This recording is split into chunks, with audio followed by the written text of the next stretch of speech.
So I usually ride my bike, get on the train, and come here, start with an Americano, and say hey to people, and then make my way up to the co-working space and get caught up on emails, and then try and get to at least one other shop before the day is done.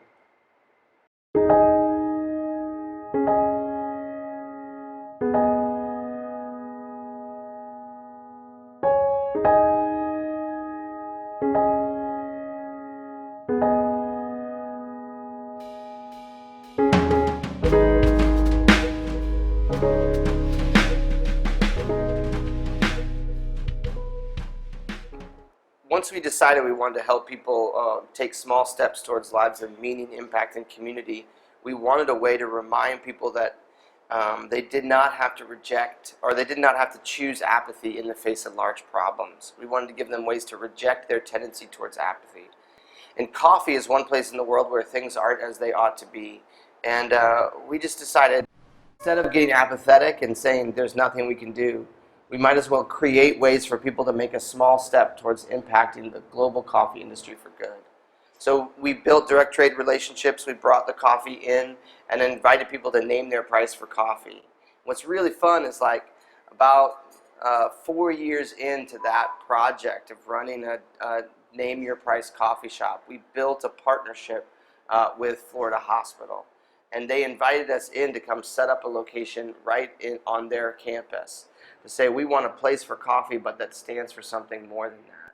And this location has been something that really not only increased our reach so that we now had 2 locations where we could plant the flag for meaning, impact, and community, but also it allowed us to start to tweak some of our mission offerings so that the relationship here grew into a co-working space right above where we can begin to convene people to live with meaning and build community around the places of work, what they do, join a membership co-working space, and then reach people we weren't reaching before.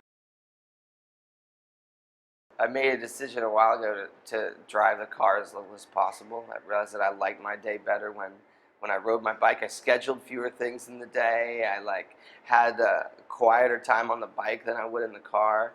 So now it starts getting up early enough to ride my bike to the train and catch the train down here to this shop. So one of the beautiful things about the shop is it's located right next to a commuter rail.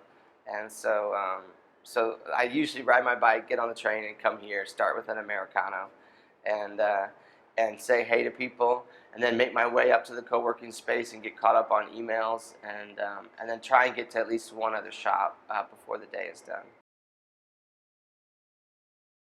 I never really thought about us as being in a space where we had competitors. I mean, I know that there are other coffee shops, but my thing was we had our own lane to play in. And so the idea of creating a space where people could take small steps towards living with meaning, impact, and community, nobody was doing that. And so I felt like if we did that, people would respond and want to be a part of it, and it would be less about competition and more about doing our thing well. I think that there are a lot of times when this got hard, and that's not unique, right? Anytime that you're starting something, you come up against places where you're tired, or you're frustrated, or things aren't going well, or other folks aren't cooperating. But for me, this notion that our quality of life is more tied to who we're becoming than what we have comes from a deep-seated place of conviction. So that when the challenges or the to-do list got too long, or the collaborators got difficult, I was able to come back to that place of conviction that says, but this thing is worth working hard for and fighting for. And so that's what I tell people a lot is if you're going to try and start something, if you can find a place of deep conviction that you'll start from, that's what will motivate you to push through the challenges and the difficulties.